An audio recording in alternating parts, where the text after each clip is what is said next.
Join me as I dive deep into Psalm 53 and see if I can uncover the wisdom of King David that can still apply to our lives today. Now here's a fun fact. Psalm 53 is attributed to David, the king of Israel, and is classified as a wisdom psalm. It's nearly identical to Psalm 14, with only a few minor differences. Now this psalm was likely written during David's reign around 1000 BC and addressed to the choir master for use in worship. Now, in the broader biblical context, this psalm echoes themes found in wisdom literature like Proverbs and Ecclesiastes, as well as prophetic books and that criticize foolishness and wickedness. Now, the central truth of this psalm is that denying God's existence or relevance leads to moral corruption and foolishness. However, God is aware of human wickedness and will ultimately bring judgment and restoration. Okay, it's time for the devotional. So in a world that often seems to have lost its moral compass, Psalm 53 offers a sobering diagnosis of the human condition and a hopeful promise of divine intervention. The psalmist boldly declares that those who deny God's existence or relevance are not just misguided, but foolish. This denial leads to a corruption that affects not just individuals, but entire societies.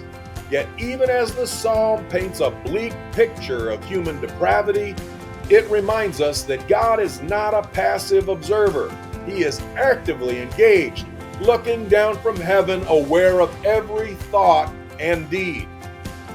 This should bring both comfort and some conviction. Comfort that no evil escapes His notice, and conviction that our own hearts are laid bare before Him. The Psalm's conclusion offers a beacon of hope. Despite the universal corruption, God promises salvation and restoration.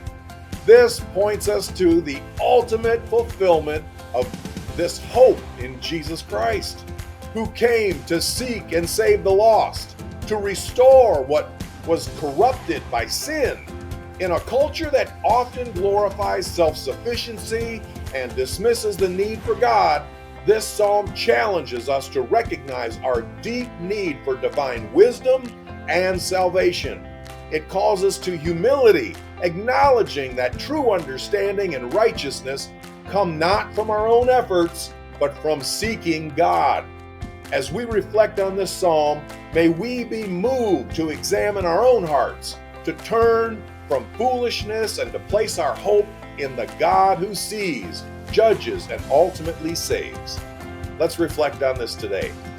In what ways might you be tempted to live as if God doesn't exist or isn't relevant in your daily life? Hey, thanks for sticking to the end. Give us a like, a share, a comment, or a follow. May God bless you today and keep praising His holy name.